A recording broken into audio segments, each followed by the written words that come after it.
Selamat datang di pembahasan kita kali ini. Hari ini kita bakal bongkar sebuah korelasi yang benar-benar mempesona, yaitu hubungan langsung antara niat harian kita yang sering kali tersembunyi dengan hasil nyata yang kita dapat di kehidupan sehari-hari. Gini deh, kita kan sering banget ya cuma fokus sama apa yang kelihatan di depan mata. Seberapa keras kita kerja, strategi apa yang dipakai, atau berapa jam kita lembur di kantor. Tapi, melalui penjelasan ini, kita bakal sama-sama ngeliat kalau ternyata mesin penggerak utama dari semua pencapaian kita itu justru berasal dari sesuatu yang sama sekali nggak kelihatan. Coba deh jujur, kamu pasti pernah kan ngerasa kayak gini? Bangun paling pagi, kerja non-stop, banting tulang, tapi kok saldo rekening rasanya segitu-gitu aja. Belum lagi pikiran yang malah makin ruwet dan gak tenang. Rasanya tuh persis kayak lagi lari di atas treadmill. Bikin capek banget, tapi kita nggak maju kemana-mana. Oke, yuk kita selami bareng-bareng akar masalahnya. Kenapa sih paradoks modern ini bisa menimpa banyak banget dari kita? Bagian pertama, paradoks rezeki modern. Nah, buat paham kenapa kita sering ngerasa mentok, kita harus benar-benar mendefinisikan ulang dulu nih, apa sih yang sebenarnya lagi kita kejar mati-matian.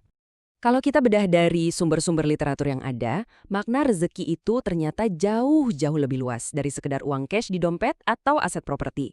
Rezeki itu ibarat sebuah spektrum yang super komplit.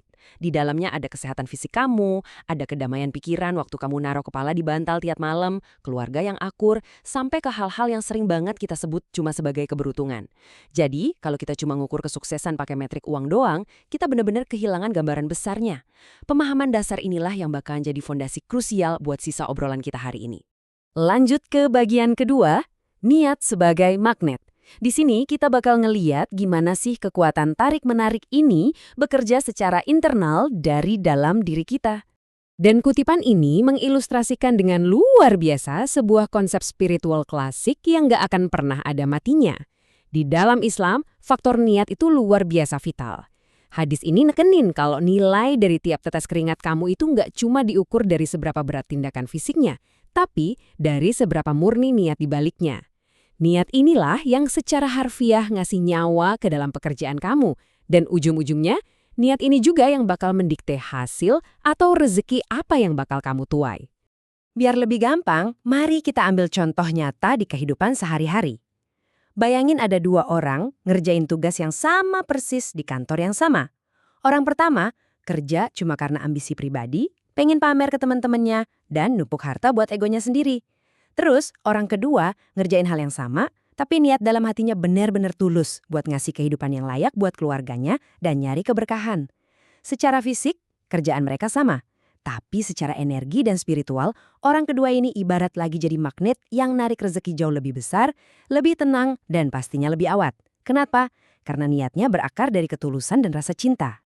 Yang bikin merinding, konsep kebijaksanaan kuno soal niat ini ternyata nyambung banget sama apa yang di dunia modern kita kenal sebagai law of attraction atau hukum tarik-menarik. Sesuai sama sumber yang kita bahas, alam semesta itu selalu merespons energi yang kita pancarkan loh.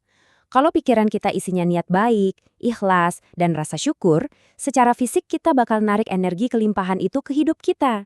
Tapi sebaliknya, kalau hati kita isinya cuma keserakahan, rasa takut, atau ragu-ragu, ya jangan heran kalau hal-hal negatif itu yang malah kejadian. Masuk ke bagian ketiga, perilaku spiritual penghambat rezeki. Sekarang kita geser sedikit untuk ngebahas kebiasaan-kebiasaan sehari-hari yang tanpa sadar malah nolak kesuksesan kita sendiri. Kadang tuh ya, bukannya peluang yang nggak ada, tapi malah kita sendiri yang nutup pintunya dari dalam. Literatur kita merangkum ada 7 perilaku spiritual yang jadi bloker parah buat aliran rejeki. Hal-hal yang kayaknya sepelek, kayak tidur lagi di pagi hari setelah subuh, padahal itu waktu emas di mana keberkahan lagi dibagi-bagiin. Terus, ninggalin ibadah gara-gara sok sibuk kerja, sampai urusan berantem dan mutus silaturahmi sama saudara. Tindakan-tindakan ini mungkin kelihatannya nggak ada hubungannya sama isi rekening kamu.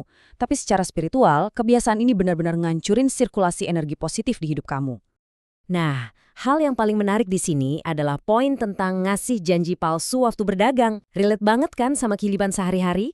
Bayangin ada pedagang yang rela bohong atau lebay banget ngomongin kualitas barangnya cuma biar cepat laku. Ya mungkin aja hari itu dagangannya laku keras dan dia dapat untung gede. Tapi tahu nggak apa yang sebenarnya terjadi? Dia lagi rugi bandar. Kebohongan itu ibarat nyapu bersih semua keberkahan dari transaksinya, ngancurin kepercayaan pelanggan, dan pada akhirnya ngebunuh bisnisnya sendiri dalam jangka panjang. Ini contoh paling real gimana niat dan cara yang buruk itu bisa langsung mutus aliran rezeki. Bagian keempat, kebiasaan finansial yang menutup pintu. Kalau tadi kita bahas spiritualnya, sekarang kita bahas jebakan praktis dan modern yang sering mensabotase kerja keras kita. Ada 3 kebiasaan finansial yang sering banget bikin kita kepleset. Pertama, gaya hidup boros. Coba deh ngaku, berapa kali kita beli barang impulsif cuma karena mikir, wah mumpung diskon nih, padahal barangnya nggak dibutuhin sama sekali. Ini tuh bocor halus finansial yang bener-bener nyata. Kedua, kebiasaan nunda investasi karena nunggu momen yang sempurna, yang by the way nggak akan pernah datang. Dan yang ketiga, ini yang paling bahaya, mindset yang salah. Yani pas kamu di dalam hati ngerasa kalau kamu emang nggak pantas sukses atau mustahil jadi orang kaya. Sekali lagi, niat dan mindset kerdil ini yang bakal ngeblokir jalan kamu sendiri menuju kelimpahan. Kita sampai di bagian kelima, kunci praktis membuka kelimpahan. Jadi, langkah nyata apa aja sih yang bisa kita ambil buat ngebuka kembali aliran yang tersumbat tadi? Berita baiknya, kita punya kendali penuh buat ngubah ini semua.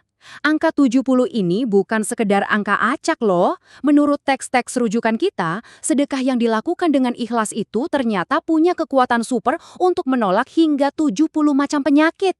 Dan ini bukan cuma penyakit fisik ya, tapi juga penyakit spiritual kayak rasa dengki atau kecemasan yang berlebihan. Ini jadi bukti nyata kalau ngasih sesuatu itu sama sekali nggak bikin kamu miskin. Justru sebaliknya, sedekah itu jadi perisai pelindung sekaligus investasi paling keren yang bakal melipat gandakan kekayaan sejati kamu. Jadi poin krusialnya adalah tentang rasa syukur. Dari kecil kita diajarin buat bilang terima kasih kalau dikasih sesuatu, ya kan? Biar sopan. Tapi kalau kita bicara dalam konteks spiritual dan hukum tarik-menarik, syukur itu jauh lebih powerful dari sekedar etiket kesopanan. Syukur itu sebuah mekanisme yang aktif. Para ulama kita bahkan nyebutnya sebagai pembawa rezeki. Waktu kamu benar-benar mensyukuri hal-hal kecil yang kamu punya hari ini, kamu lagi mancarin energi yang narik rezeki-rezeki baru yang tadinya bahkan belum ada di hidup kamu. Keren banget kan? Mari kita lanjut dan lihat bagaimana ini saling berkaitan dengan nasib kita secara keseluruhan. Kutipan ini ngasih kita sebuah harapan yang luar biasa besar. Betul, takdir yang mengunda ada yang ngatur. Tapi dengerin ini, doa yang tulus, yang mana adalah bentuk tertinggi dari niat baik kita, ditambah aksi-aksi positif kita tiap hari, itu punya kekuatan buat ngerubah jalan hidup kita jadi lebih baik. Ingat, kamu itu bukan sekedar korban dari keadaan. Kamu adalah pemain aktif yang benar-benar bisa ngebentuk realitas rezeki kamu lewat doa dan tindakan. Pada akhirnya, semuanya balik lagi ke garis start kita masing-masing setiap paginya.